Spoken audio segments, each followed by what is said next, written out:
de México con la serie El rapto y la iglesia. Y esta es nuestra tercera conferencia. Hoy vamos a tratar el tema de el rapto y la ira de Dios. Vamos a demostrar con la Biblia en esta noche de que, pongan atención, el día en que seamos arrebatados, el mismo día caerá sobre el mundo la ira de Dios. Vuelvo a repetir, el rapto y la ira de Dios tendrán lugar el mismo día.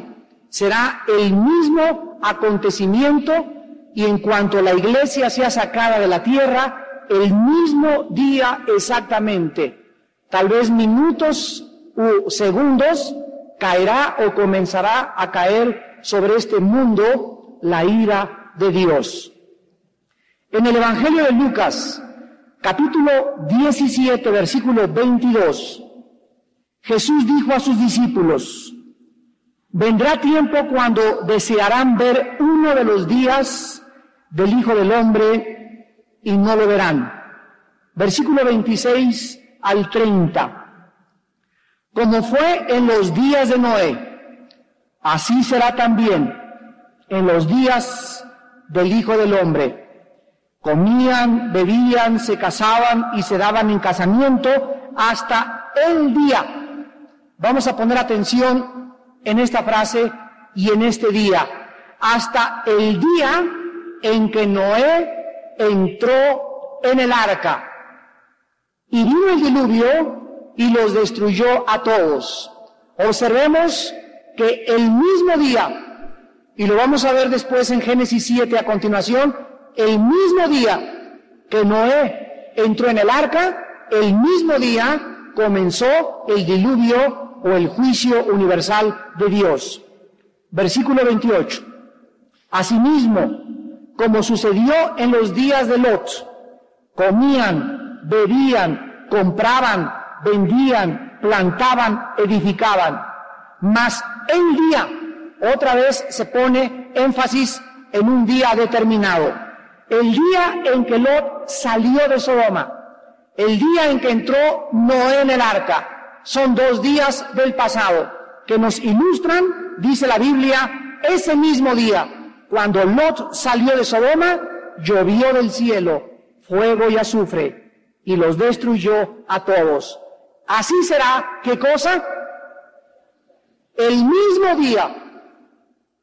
El día, no estamos hablando de un día cronológico, si fue en febrero, el 28 de febrero o en junio, sino que la Biblia nos está ubicando y tratando de orientar para que sepamos que en el día que entró en el arca Noé, cayó el diluvio. El día que salió Lot de Sodoma, cayó fuego sobre Sodoma. Y cuando Cristo venga, el día que Cristo se manifieste en su parusia, la palabra parusia en el griego es manifestación visible. Cuando Jesús venga por nosotros, ese mismo día caerá también el juicio final sobre este mundo que nos rodea.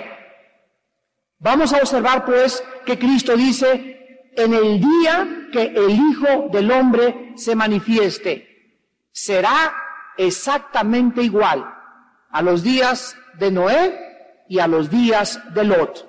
Es importante que comprendamos que Cristo está enseñando que los 2 eventos, el rapto y la ira de Dios, tendrán lugar en el mismo día.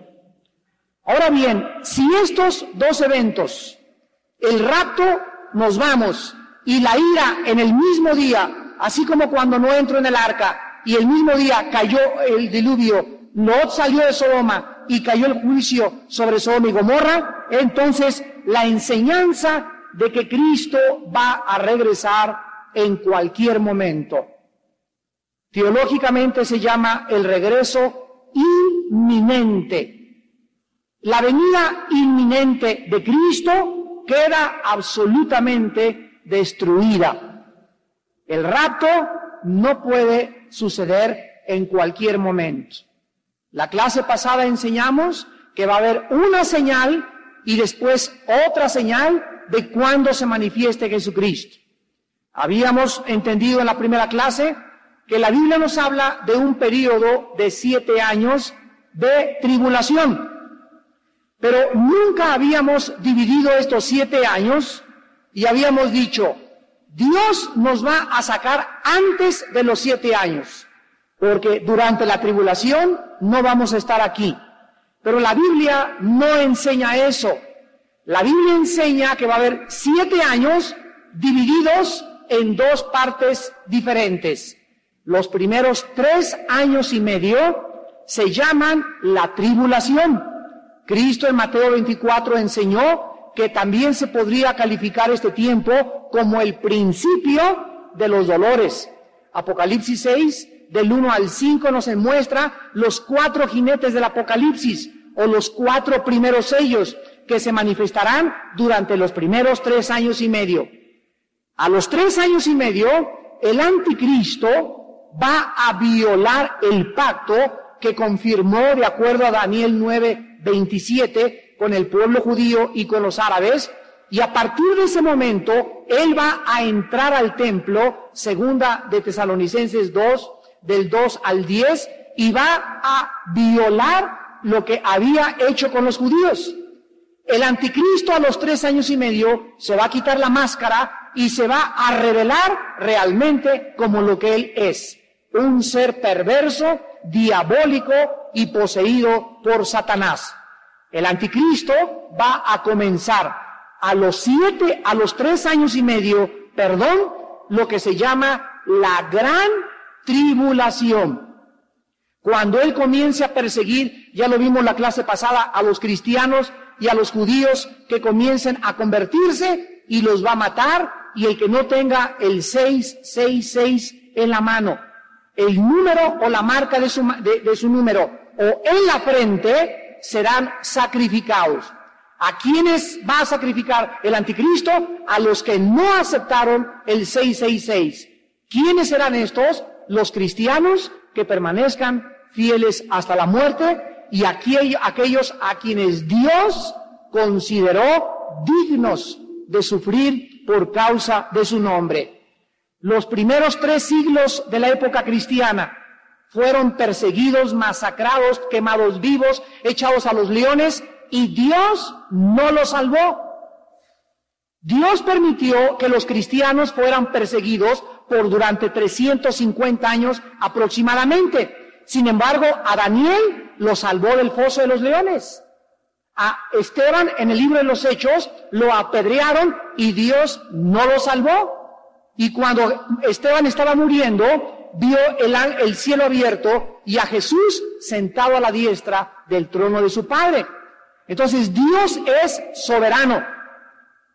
Dios es soberano. Él escoge, Él determina en su soberanía quiénes van a morir como mártires, y a los que Dios haya escogido para morir como mártires, les ha concedido el más alto privilegio que cualquier ser humano pueda recibir.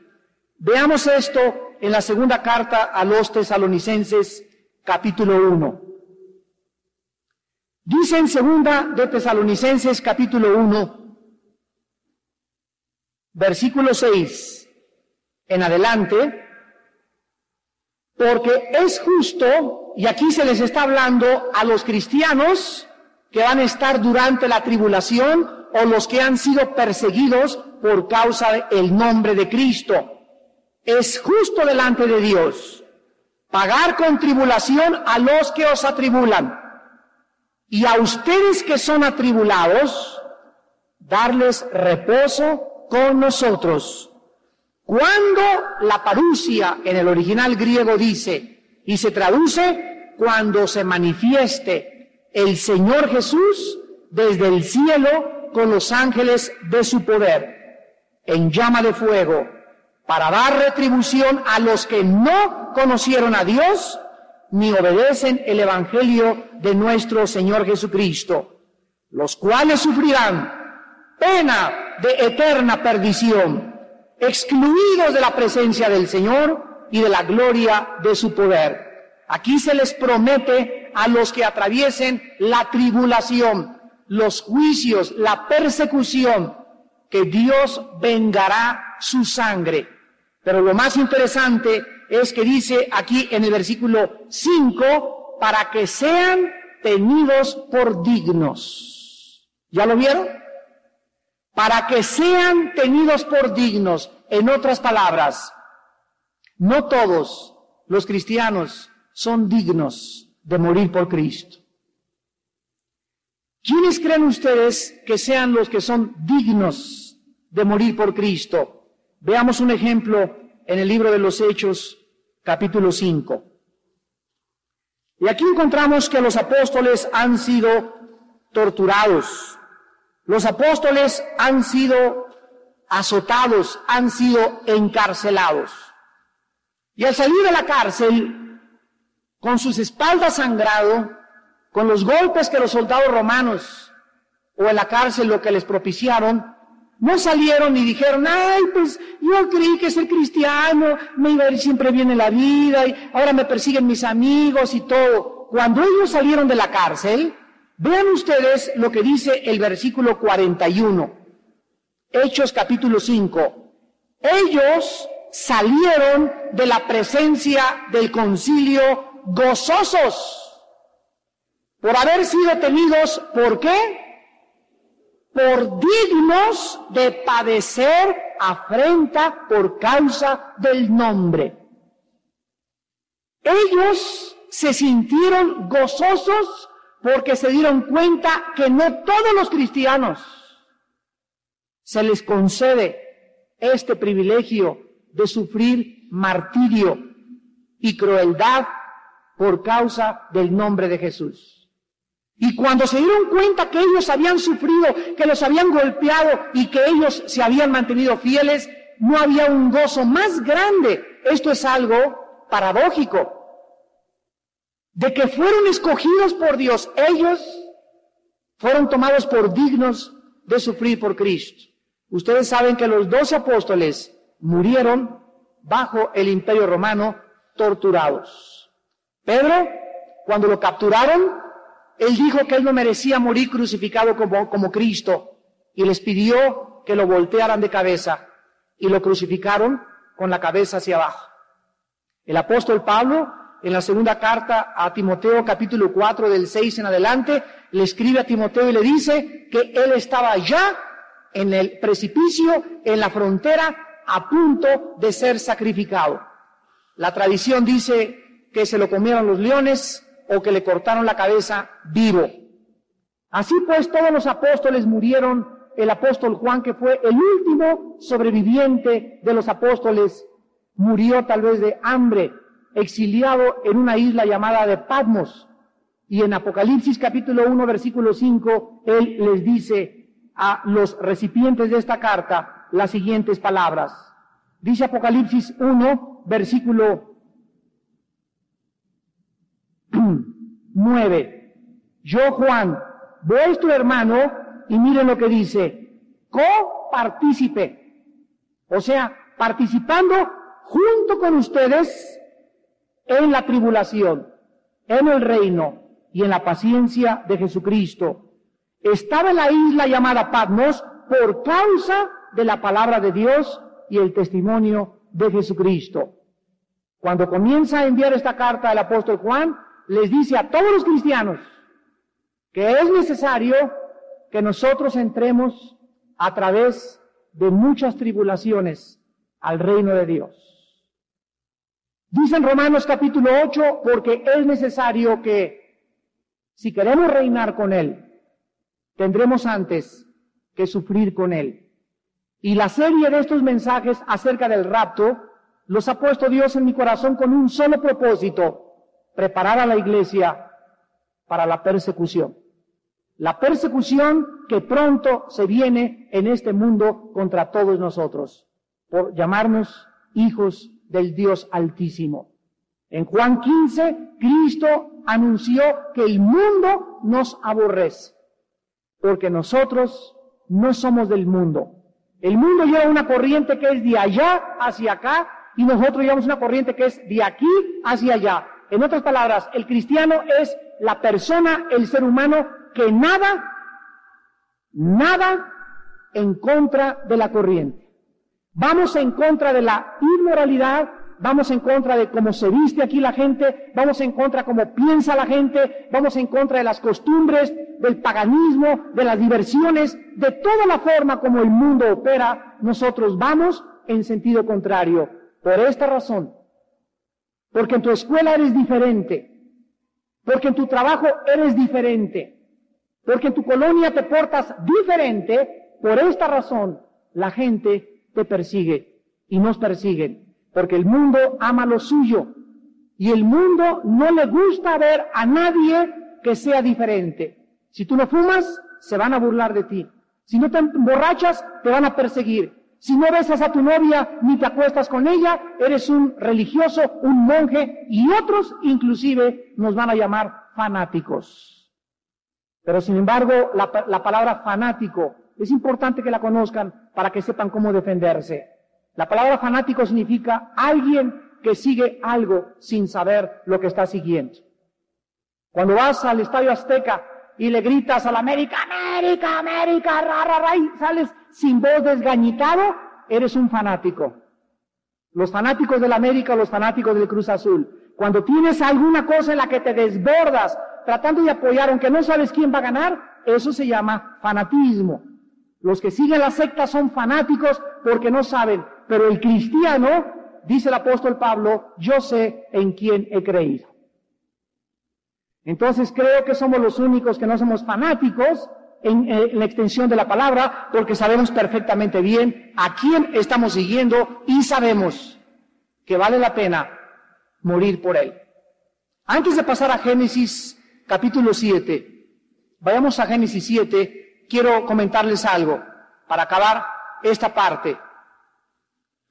¿Quiénes son los dignos de morir por Cristo? Los cristianos dignos de morir por Cristo son aquellos que antes de morir vivieron para Él. Si tú ahorita te avergüenzas de Cristo, si tú ahorita tienes miedo de que te descubran que traes una Biblia en el camión, cuando enfrente de ti está el playboy con otro borracho ahí, a él no le da vergüenza exhibir las mujeres encueradas ahí en el camión. En el avión vamos a 3,000 metros de altura y ahí están los playboys por todos lados y los cristianos así con su Biblia así, la ven con una lucecita del avión así, pero que nadie se dé cuenta. Imagínense si este tipo de personas están listas para morir por Cristo. Nunca lo estarán. Porque Jesús dijo, el que se avergonzare de mí, yo me avergonzaré de él también, y enfrente de los ángeles el día del juicio. En el capítulo 7 del Génesis, muchas personas pretribulacionistas, o sea que creen que antes de los 7 años nos vamos, cuando no han estudiado que son 3 años de tribulación, la gran tribulación, y nos vamos. Dios nos promete que escaparemos la ira de Dios. Dios no nos promete escapar la tribulación ni la gran tribulación. Nos promete escapar el día de su ira, que comienza en el día en que seamos sacados de este planeta, entre el 6º y el 7º sello del libro de Apocalipsis. Muchos tribulacionistas usan Génesis capítulo 7 para intentar demostrar de que nos vamos antes de los 7 años. Ellos apelan a las palabras que dice el versículo 1 y el versículo 4. Dijo luego Jehová a Noé, entra tú y toda tu casa en el arca, porque a ti he visto justo delante de mí en esta generación. Versículo 4. Porque pasados aún 7 días, yo haré llover sobre la tierra 40 días y 40 noches, y raeré de sobre la faz de la tierra a todo ser viviente que hice. Ellos sostienen que Noé y su familia entraron 7 días antes del diluvio al arca, y que por lo tanto es un retrato de que si entraron 7 días antes a el arca y cayó el diluvio, entonces nosotros también estaremos sacados 7 años antes de que venga la tribulación. Sin embargo, esto es una muy pero muy mala exégesis. Esto es una forma muy equivocada de estudiar las Sagradas Escrituras. Vamos a leerlo correctamente en el versículo 10. Y sucedió que al 7º día las aguas del diluvio vinieron sobre la tierra. Versículo 13. En este mismo día, ¿en cuál día? En el 7º entraron Noé, Sem, Cam, Jafet, hijos de Noé, la mujer de Noé, las 3 mujeres de sus hijos con él y con el arca. Si nosotros leemos esto cuidadosamente, nos vamos a dar cuenta que Dios le avisó 7 días antes a Noé que metiera a los animales durante una semana, durante 7 días, pero él entró en el arca, Noé, en el arca el día 7º. Y en ese mismo día, comenzó a caer el diluvio sobre el mundo entero. Por eso Cristo nos ilustra, como vimos anteriormente en Lucas, que el día en que Noé entró en el arca, ese mismo día, cayó el diluvio. Y lo mismo dijo en Lucas 17, versículo 27 y 30. Así será el día en que yo me manifieste a todos ustedes. Ahora bien, quiero que noten en Génesis 7, el versículo 1. Entra tú y toda tu casa en el arca. Versículo 7. Y por causa de las aguas del diluvio entró Noé al arca, y con él sus hijos, su mujer y las mujeres de sus hijos. Versículo 13. En este mismo día, o sea el día 7º, entraron Noé, Sem, Cam y Jafet, hijos de Noé, la mujer de Noé y las 3 mujeres de sus hijos con él en el arca. Capítulo 8, versículo 16. Sal del arca, tú, tu mujer, tus hijos y las mujeres de tus hijos contigo. Aquí se nos mencionan más de 4 veces. Y cuando el Espíritu Santo repite algo, tiene un propósito. Dios tiene en su corazón la intención de salvar familias enteras. Cuando Dios te tocó a ti para que fueras cristiano, cuando Dios, igual que Abraham, nos sacó del paganismo o de la religión pagana en la que vivíamos y nos alumbró el camino, fue para que regresáramos a nuestra familia y le habláramos a nuestra esposa o a nuestro esposo o a nuestros hijos, y con la ayuda del Espíritu Santo, nuestra paciencia y testimonio, acabemos trayendo a toda la familia y la metamos al arca antes de que venga el juicio sobre este mundo. En Hechos 16:31 se repite en el Nuevo Testamento la misma enseñanza. Y le dice Pablo al carcelero de Filipos: serás salvo tú y tu casa. Y esto es una garantía si nosotros leemos el segundo versículo, el que sigue de ese, Hechos 16:32, y entraron y fueron y le predicaron a su familia. Entonces Dios te garantiza en esta tarde de que si tú tienes a tu esposa y tus hijos, y tú oras por ellos diario, y los guardas bajo la sangre de Cristo, e intercedes por ellos, y a tu esposo, como dice 1 Pedro 3, versículo 1, con tu testimonio, mujer que me escuchas, sin palabra, ganarás a tu marido con tu conducta casta, afable y respetuosa. Una mujer que está dale y dale al marido, eres un borracho, el juicio de Dios va a caer sobre ti, te vas a ir al infierno, etcétera, etcétera, nunca lo ganará para Cristo, porque está usando métodos antibíblicos. Dios les manda a las mujeres casadas con hombres paganos que sin decirles una palabra, con el puro testimonio, los ganan para el Señor Jesucristo. Tú podrás preguntar, bueno, pero ¿no dice la Biblia que Romanos 10:17, la fe es por el oír y el oír por la palabra de Dios? ¿Cómo se va a salvar mi esposo si no oye la palabra de Dios? No te preocupes, una cosa Dios te garantiza, tú no eres quien le va a predicar, le van a predicar en su trabajo, en el camión, en el avión. Dios se va a encargar milagrosamente de poner en el camino de tu esposo hombres y mujeres que le den testimonio, que él comience a considerar de que realmente lo que tú sigues es la verdad.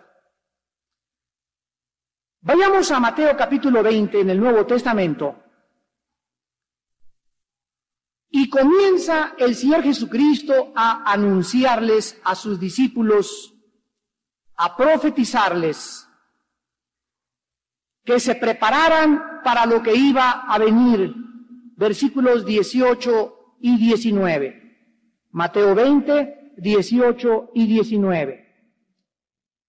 He aquí subimos a Jerusalén, es Cristo el que está hablando, y el Hijo del Hombre será entregado a los principales sacerdotes y a los escribas, y le condenarán a muerte, y le entregarán a los gentiles para que le escarnezcan, le azoten y le crucifiquen, mas al tercer día resucitará.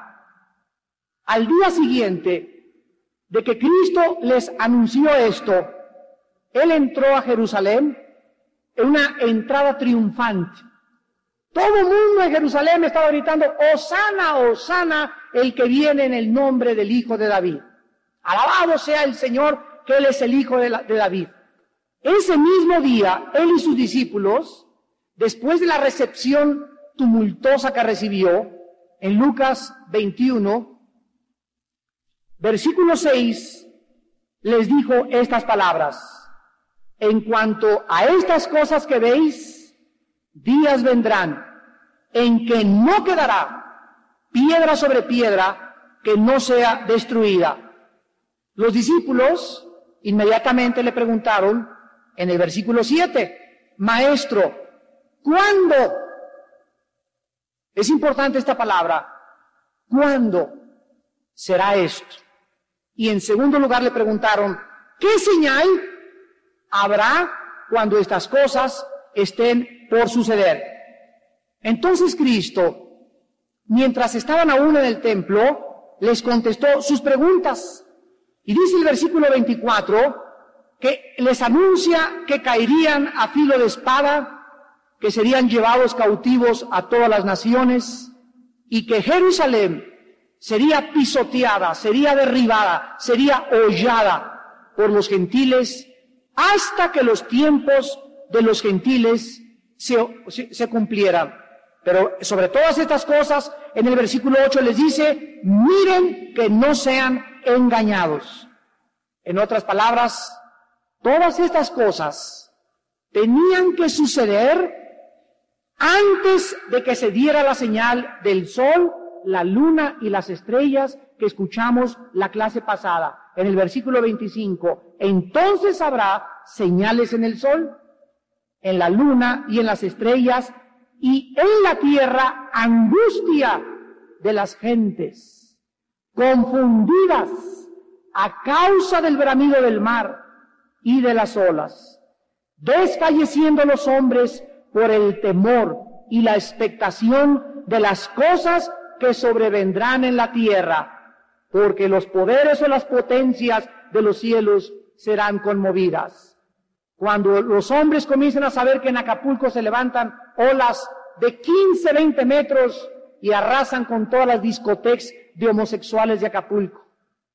Cuando Cancún sea sepultado con sus drogas, su homosexualismo y su degeneración moral, cuando todos los puertos del mundo comiencen a darse cuenta en los noticieros que ya no es inundación en Chiapas, que ya no es en Morelos ni en Coajimalpa, sino que el mundo entero está comenzando a ser sepultado por el agua, aunque no va a ser el juicio final todavía.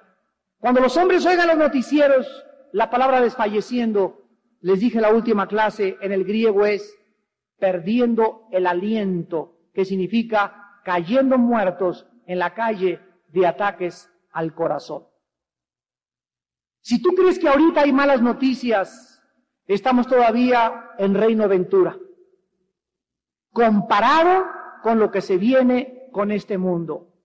Pero a pesar de que nosotros somos avisados de que se viene del mundo los principios de dolores, van a aumentar las guerras, de acuerdo a la Biblia, escúchenlo, Europa, de acuerdo a la Biblia, será la primera potencia de los años venideros, económica, política y militarmente. Europa. Estados Unidos, de acuerdo a la Biblia, va a ser derrumbado y no va a figurar en los últimos países que configuran el último escenario mundial. Asia va a ocupar un lugar preponderante, mas no el principal, al igual que África. Pero de acuerdo a la Biblia, Europa resurgirá y será de ahí donde salga y gobierne y tenga sus cuarteles generales el hombre llamado el Anticristo. Más tarde, ese mismo día, Cristo y los discípulos abandonaron el templo y cruzaron el valle del Cedrón hasta el monte de los Olivos. Los discípulos no habían entendido claramente por qué Cristo les decía: tengo que ir a Jerusalén, me van a azotar, me van a crucificar y voy a resucitar al tercer día. Cristo les dijo que ese suntuoso templo no quedaría piedra sobre piedra. 70 años después de que Cristo murió, entró a Jerusalén un general romano llamado Tito, enviado, dicen que fue su tío o su padrino, el emperador Vespasiano de Roma. Y cuando llegó Tito a Jerusalén, masacró a los judíos, no quedó piedra sobre piedra, y del año 70 después de Cristo hasta 1948, los judíos se quedaron sin templo, sin adoración y sin gobierno. Casi 2000 años de persecución continua. Los españoles los persiguieron, los franceses los persiguieron, los ingleses los persiguieron, los expulsaron de todos los países. Y Jesús dijo en Romanos 11, 25 y 26, que cuando se acabara la persecución de los judíos, se llama el tiempo de los gentiles. Apocalipsis 11, del 1 al 2.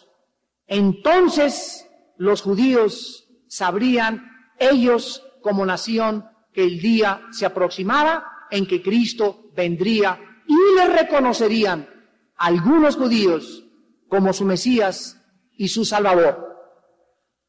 Ahora en Mateo capítulo 24, en el versículo 3, Cristo comienza a contestarles a los discípulos las 3 preguntas más importantes de esta serie que estamos estudiando.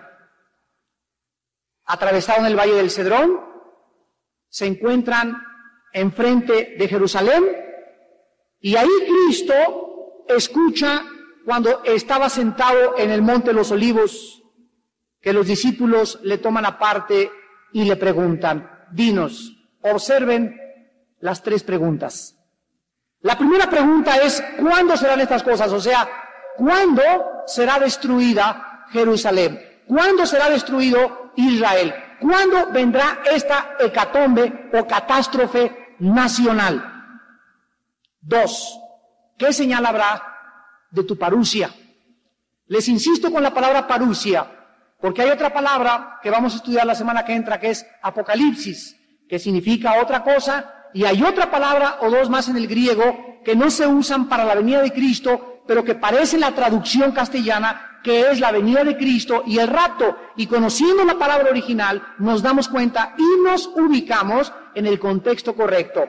En segundo lugar, le preguntan: ¿qué señal habrá? O sea, antes de que tú vengas, ¿qué señal habrá? Y en tercer lugar, ¿qué señal habrá del fin del mundo?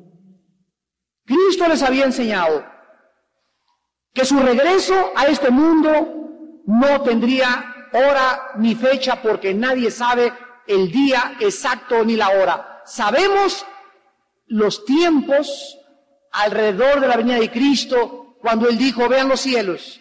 Cuando las nubes se juntan, sabemos que va a llover. No sabemos exactamente cuándo van a caer las gotas de lluvia, pero sabemos que va a llover. Entonces, Cristo quiere que sepamos que nadie sabe el día ni la hora, pero que tenemos que estar apercibidos del cúmulo de señales de Mateo 24, porque son la ruta o el destino que nosotros debemos de continuar estudiando para que no seamos sorprendidos en aquel día como los ladrones. Veamos rápidamente Mateo 24, en el versículo 5, anunció falsos cristos. Número 1. En el último siglo de nuestra era, nunca en la historia habían surgido tantos falsos cristos. ¿Qué quiere decir Cristo con que vendrán muchos en mi nombre? Miren ustedes lo que Jesús está diciendo. Van a venir personas que van a decir que anuncian o vienen en el nombre de Cristo y van a decir que ellos son los salvadores. ¿Saben ustedes cuándo comenzaron los gurús? ¿Saben ustedes lo que significa la palabra gurú? Significa iluminado. Y la palabra que les dan en el hindú es la palabra avatar, con B chica, avatar, que significa salvador. Del oriente vinieron un cúmulo de personas al occidente en la década de los 60. ¿Saben ustedes quiénes trajeron las enseñanzas de los gurús a occidente? Un grupo llamado los Beatles, de la ciudad de Liverpool, Inglaterra. Y cuando ellos se fueron a la India con el Maharaji y llegaron y lo trajeron aquí a América, a los 6 meses de haberse metido a estudiar las filosofías orientales, a los 6 meses, John Lennon dijo a los periódicos internacionalmente: yo soy más famoso que Jesucristo y fumo marihuana. Pocos meses después, lo asesinaron saliendo de su departamento en la ciudad de Nueva York. Y de la década de los 60 a nuestros días, invadieron los gurús y las filosofías orientales todo Occidente, Estados Unidos, México, Centro y Sudamérica. Y todos los gurús se llaman a sí mismos Cristos. A finales del siglo pasado surgió un hombre llamado Charles Russell, y dijo que en 1914 se iba a acabar el mundo. El mundo no se acabó. A la luz de la Biblia, el fundador de una secta llamada los Testigos de Jehová es un falso profeta. Porque la Biblia dice que cuando alguien anuncia algo y no se cumple, esa persona no ha hablado por Dios. Surgió otro hombre llamado José Smith y anunció que un ángel del cielo se le apareció y que le dijo que fuera a un monte donde iba a encontrar 2 piedras, el Tumim y el Urim, y que las iba a traducir a través de un jeroglífico y que iba a convertir la traducción de las piedras en lo que se llama actualmente el libro del Mormón. Los mormones, los Testigos de Jehová, los Rosacruces, la ciencia cristiana, el unitarismo y todas las filosofías orientales surgieron hace menos de 100 años. Tengan cuidado con ser engañados. Fue lo primero que Cristo nos advierte. El mundo entero está cubierto con una vela, con unas vendas, 2 Corintios 4:4, porque Satanás los ha enceguecido para que no le resplandezca la luz del Evangelio de Jesucristo. Cristo continúa diciendo en el versículo 6 que íbamos a oír de guerras y rumores de guerras. Nunca en la historia, jamás, hasta 1914, en este siglo, hubo una primera guerra mundial. Una guerra que abarcó la mayor parte de los países. Se formaron un grupo de naciones que se llamó la Liga de las Naciones para impedir que hubiera otra guerra mundial. Pocos años después, en 1939-40, erupta la Segunda Guerra Mundial.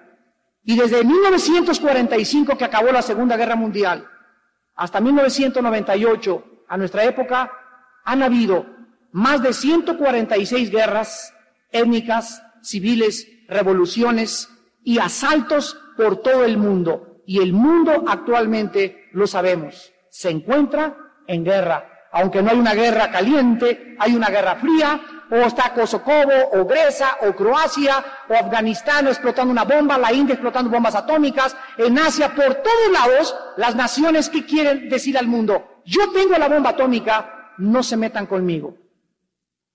Oirán de guerras y rumores de guerras. Cada semana, desde 1989, cada semana, de acuerdo al Instituto para la Paz en Estocolmo, Suecia, cada semana oímos de alguna guerra que va a surgir en nuestro planeta. Tenemos más de 9 años que todos los días estamos escuchando, alguien va a atacar a otra nación. Oirán de guerras y rumores de guerras. Cristo dice en el versículo 7, habrá también nación contra nación, reino contra reino. Habrá pestes, hambres, terremotos en diferentes lugares. Nunca en la historia, ni con la peste bubónica, que se llamó la fiebre negra, se puede comparar a la peste actualmente de nuestra época llamada el SIDA. El SIDA es un microvirus que no puede ser aislado en un laboratorio, por lo cual no se puede fabricar una vacuna. Es imposible aislar el microvirus del SIDA. Entonces, aunque tengamos los mejores laboratorios y millones de dólares invertidos en la mejor tecnología médica y científica, el hombre no es capaz de poder fabricar y curar el SIDA. El mundo, al ver esta plaga que ha acabado, ¿saben ustedes? Hoy leí en el periódico, 7,000 muchachos menores de 23 años diario contraen el SIDA. Repito, 7,000 jóvenes diarios en el mundo contraen el SIDA. El mundo les ha dicho a los jóvenes, sexo seguro, cómprate un condón. ¿Saben ustedes que el condón, como lo hemos dicho, es la mentira más grande científica que existe? El condón tiene 65%, y nos están escuchando todos los hospitales y los fabricantes de esos mentirosos condones, 65% de probabilidades de impedir que pueda atravesar el látex, el SIDA, contra un 30% que hasta con 3 condones te puedas infectar del SIDA. Dios no puede ser burlado. Ya descubrimos cómo protegernos. No es cierto, no es cierto, no es cierto. Satanás es el padre de la mentira y el mundo entero está bajo su influencia. Nadie puede detener ni el condón, el SIDA, porque atraviesa el látex de esa cosa cochina, ¿verdad?, que quieren vender por todos lados y garantizarle al mundo que es el sexo seguro. El único sexo seguro es entre un hombre y una mujer bajo el matrimonio. La Biblia dice que habrá terremotos de 1976 a 1996. En aproximadamente 20 años han habido más terremotos que en toda la historia del mundo. En 20 años han habido más terremotos, más devastadores, con más frecuencia que en ninguna otra parte de la historia de los seres humanos. Versículo 8, y todo esto será el principio, nada más. Todo esto no es más que comparado, para acabar en esta noche, con una mujer embarazada. Los ejemplos bíblicos siempre usan o ilustran las cosas espirituales con ejemplos terrenales. Y Cristo ilustra, y la Biblia ilustra, la fase en la que el mundo va a entrar exactamente a los últimos días de una mujer que va a dar a luz. Este planeta Tierra es como una mujer embarazada. Su pancita es todo el mundo y está próxima a la Tierra a producir una nueva generación de seres humanos que viviremos en el milenio. Va a dar a luz a la nueva creación, a la nueva era, a la nueva época. Una mujer, antes de tener el bebé, tiene lo que se llama los dolores de parto. Y a una mujer le comienzan a doler, ¿verdad?, el cuello, y comienza a cerrarse el cuello y a tener cosas, a palpitaciones, por ejemplo, cada media hora.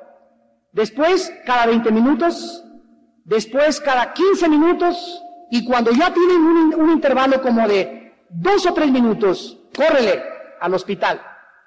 Jesús dijo que los dolores en el mundo iban a ser así, el principio, hasta los dolores de parto, que es la ira de Dios. La próxima clase vamos a continuar estudiando Mateo 24, pero estamos seguros en esta noche que estamos comenzando, escucha bien, a entrar al principio de los dolores. SIDA, guerras, cambios climatológicos como nunca en la historia han existido. El clima ha cambiado, llueve cuando no debe llover, ahorita seguimos con la época de lluvias, aunque ya no es época de lluvias, sale el sol donde no debe salir, el Ártico y la Antártida se están deshaciendo, el hielo, el hoyo de ozono sobre el Polo Sur tiene más de 100 kilómetros de ancho, los pastores en la Patagonia, cerca de Chile, en el Polo Sur, se están quedando ciegos junto con las ovejas de que el sol está entrando directamente contra la tierra, los mares contaminados, el agua contaminada, la comida contaminada, smog por todos lados. Ya el mundo es un desastre, los líderes de las naciones, uno borracho, el otro inmoral, el otro por allá es un gurú, el otro, el de Perú, consulta a los brujos, y así todos los gobernantes del mundo se encuentran confundidos, perdidos, no hay luz, cuando nosotros en esta noche tenemos la luz. Y nunca como nosotros, ahora en esta época, amados hermanos, santos de Dios, nunca tendremos las oportunidades que Dios nos va a brindar en esta época de levantar este santo libro. Tenemos la palabra profética más segura que cualquier revelación extrabíblica, y más segura que cualquier aparición, y más segura que cualquier otra cosa. La Biblia es más segura que cualquier otra cosa. El que siga la Biblia en estos tiempos no perderá el camino. A la cual haríamos bien en estar atentos a este libro, como a una antorcha que alumbra en un día oscuro, hasta que el lucero de la mañana salga en nuestros corazones. Es el tiempo de los Danieles. Daniel sabía que la cautividad babilónica, los 70 años se estaban cumpliendo, y comenzó día y noche a estudiar el libro de Jeremías, y descubrió, cuando tuvo la revelación en el capítulo 9, 10 y 11 de Daniel, que el tiempo se acercaba y Dios le revela lo que pasaría al final del mundo. Es tiempo en que los cristianos estudien seriamente la Biblia. Que te levantes con la Biblia, que te acuestes no con 3 veces Sofía. Acuéstate con la palabra de Dios. Alimenta tu alma, porque si tú no lo haces, serás engañado, serás engañada. No tendrás fuerzas para tantas tentaciones. Sucumbirás al sexo, sucumbirás a la inmoralidad, sucumbirás al fraude, a la deshonestidad, perderás tu integridad, y el día de la venida de Cristo no podrás hacerle frente, porque serás avergonzado el día que se manifieste con sus santos ángeles para recompensar a los que fueron tenidos por dignos de padecer por causa de su nombre. Oremos. Señor, te damos gracias por tu santa palabra en esta noche, que es la única luz que existe en toda la humanidad, la Biblia. Señor, enséñanos a amar tu libro más que cualquier otra cosa en esta vida. Muéstranos que debemos practicarla y vivirla con todo nuestro corazón. El mundo está entrando al principio de dolores, y tú seguirás hablando, y seguirás hablando, y seguirás hablando, como en los tiempos de Noé. El mundo bebe, se ríe, va de fiesta, se casan como en tiempos de Noé. Creen que esa es la vida y el todo del hombre. Y no entendieron en aquellos tiempos y no van a entender tampoco en esta época de placeres, diversiones y tanto pecado.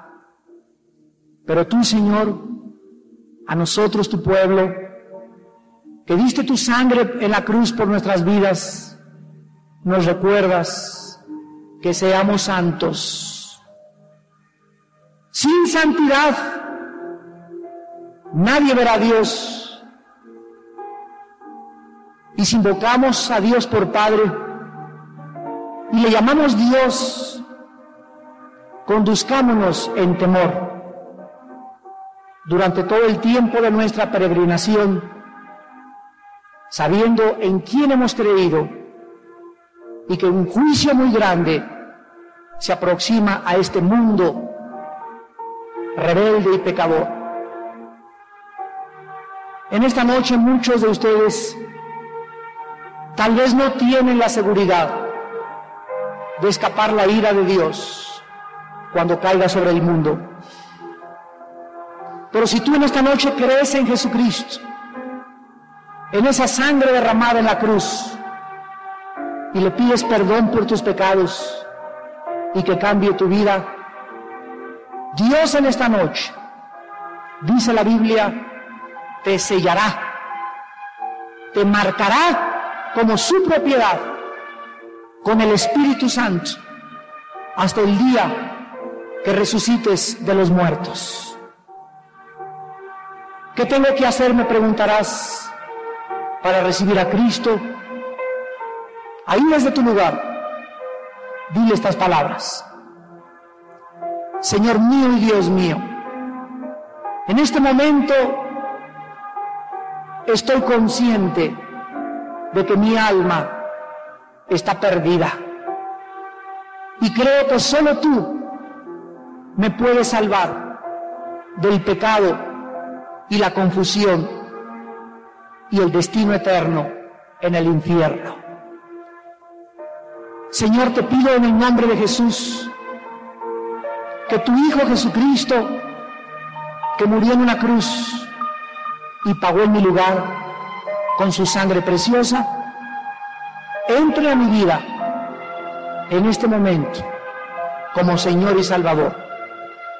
Te recibo, Jesús, porque tú eres el único que posee la verdad. Tú eres la verdad, el camino y la vida. Y ya no quiero vivir sin ti en esta vida llena de pecado. Lávame con tu sangre y guíame a la vida eterna. En tu nombre santo, Señor Jesús. Amén.